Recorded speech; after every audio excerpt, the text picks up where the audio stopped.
Okay, so get ready because we're going deep on this one. Deep dive time. Yeah, deep dive into this personal account that it's really fascinating. It kind of blends these reflections on holidays with cultural commentary, and then it goes into like this whole ambitious plan to like reshape a nation's economy. Yeah, it's really something It else. really is. So Yeah. are you ready to jump in? I'm ready. Let's do it. All right. So the source kind of kicks off, you know, reflecting on holidays like Christmas, Hanukkah, Kwanzaa, that sort of thing. Right, right. And what really stood out to me was how the author kind of talks about like how each of these holidays is perceived like in American society, you know? Yeah, and they're making this point that like how we see these holidays today, it's like totally different from, their original meanings or like how they were supposed to be celebrated, especially when it comes to Kwanzaa. Yeah. Yeah, and it kind of brings up, some really interesting questions about like representation and cultural awareness, Yeah. right? And that actually leads into the heart of what we're diving into today, which is this story about a guy named Doug and his crazy plan for Suriname. Suriname.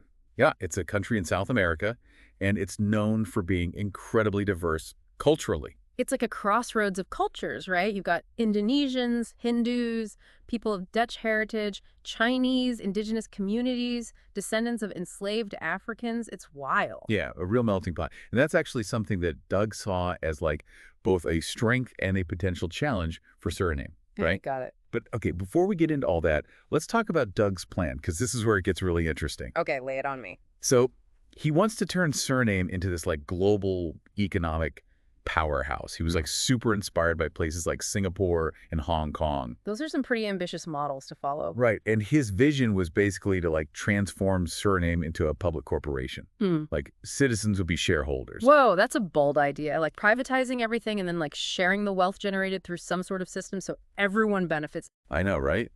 It's a lot to unpack. So like, how did he think he could pull this off? We'll get this. He actually went to Suriname and met with Desi Bouterse. He was the military dictator at the time. Wait, hold on. He met with a dictator Yeah. to pitch this economic revolution? What was he thinking? I mean, talk about a power move, right? Yeah. But yeah, he met with Bouterse. Okay, but like, what was Bouterse like? Was he like receptive to this whole idea?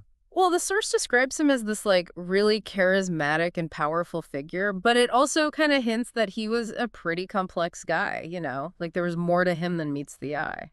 I can imagine. Yeah, it definitely humanizes this larger-than-life dictator figure. So did Doug manage to like win him over to his side? Did he get Bouterse on board with this whole plan? Well, that's where things get a little tricky. So despite like Doug's passion and, the fact that his plan had all this potential to really benefit Suriname, it ran into some major roadblocks. Logistically, like Suriname just didn't have the infrastructure to support that kind of like rapid economic growth, No, that makes sense. And then on top of that, there were all these like deeply rooted social issues, and the political landscape was already so complex, it just made things incredibly difficult. Yeah, I can see how that would be a problem. It's like, even with the best intentions, trying to navigate different cultures and political systems, it's got to be a nightmare. Absolutely. And what's even crazier?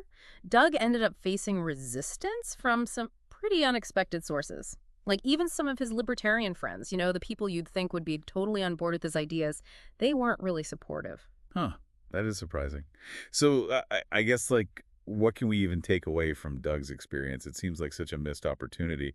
But I mean, there's got to be something we can learn from all of this, right? Absolutely. Doug's story, even though it didn't work out, I think it gives us some really valuable insights into just how complex international reform can be. And it shows how important it is to understand a nation's culture and history. Like, you can't just come in with some system, no matter how good you think it is, and expect it to work if you don't consider what's already there, the existing social and political structures. You're totally right. It makes me wonder, like, could Suriname still reach its economic potential, but like maybe with a different approach, something more tailored to its unique situation? That's a great question, and I think it's a question for our listeners too. What do you think? Could a nation as diverse as Suriname find a way to achieve economic prosperity that works for everyone? What would that even look like? Yeah, that's something worth thinking about for sure. Maybe, it's a good reason to learn more about Suriname's story, to really dig into its rich mix of cultures and history. I like that. Because who knows, maybe the key to unlocking Suriname's future is hidden somewhere in its past. Yeah, maybe. That's a great point to end on. Food for thought for everyone out there. Absolutely. Thanks for diving in with us. Yeah, thanks for listening. Until next time. See ya.